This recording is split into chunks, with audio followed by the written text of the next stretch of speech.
Senate conservatives are on a mission to sink the Senate-passed government funding package in the House, and that move is leading to major questions about future funding for the Department of Homeland Security. Here with more is the Hill's senior staff writer, Alex Bolton. Hey, Alex. So this bill that was passed by the Senate over in the House now, and tell us about this effort among senators to try to get conservatives in the House to kind of kill it before it ever makes it to the full floor for a vote.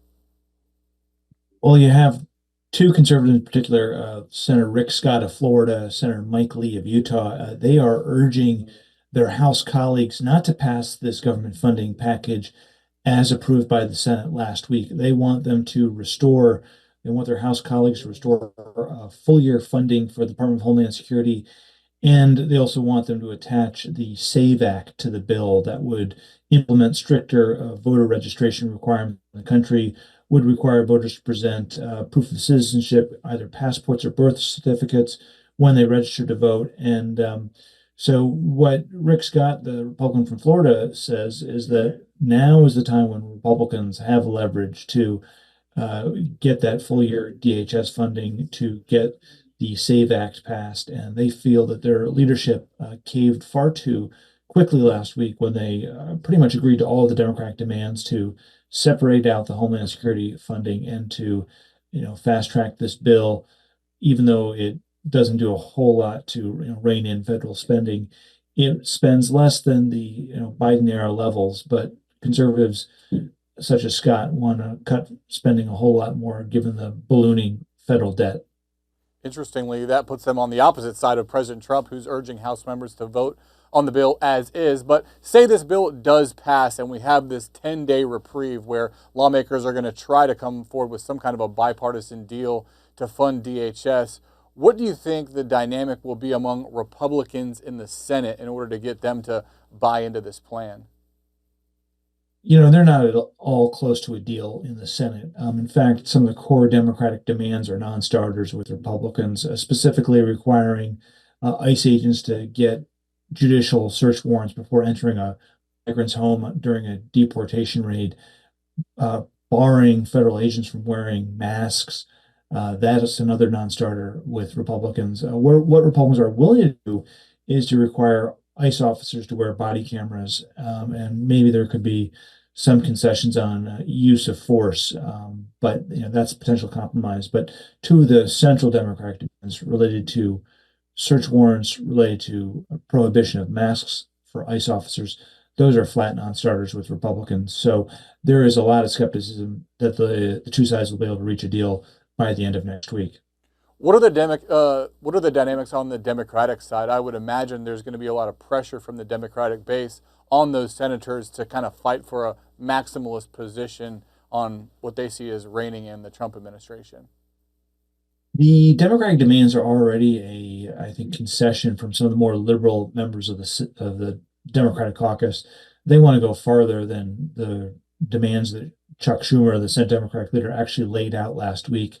Schumer's demands, I think, have universal support among the Democratic caucus, but there are liberals who want to go even further. For instance, Senator Richard Blumenthal from Connecticut, he wants to give people a right to sue ICE, to sue the Department of Homeland Security, to sue individual agents if their civil rights are violated. And that is something that has come up in the past. There was a similar negotiation during the Black Lives Matter protests in 2021 when Cory Booker and Tim Scott, the Democrat from New Jersey, the Republican from South Carolina, tried to put together a compromise on policing reform. And a couple of the issues that came up were body cameras. That's less controversial, but more controversial is establishing rules of force and also making officers and agents vulnerable to lawsuits. That's a bright line for the Republicans that they won't agree to. And I think that's why Schumer did not include it in his initial set of demands. But even so, banning agents from wearing masks, that's a very tough one for Republicans to swallow because they say agents, they can be identified through facial recognition technology.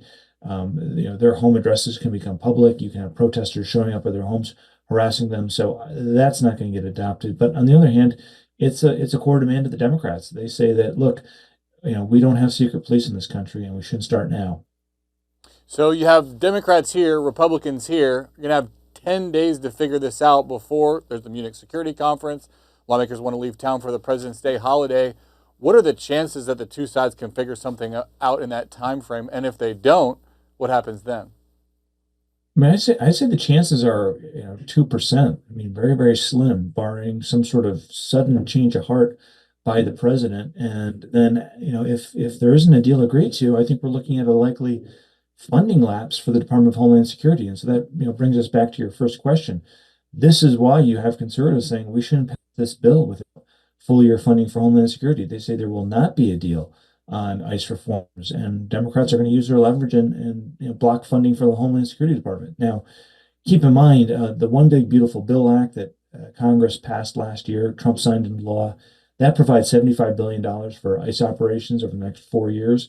So if DHS funding lapses, it's not likely to affect ICE operations, but we don't know exactly how it's going to play out.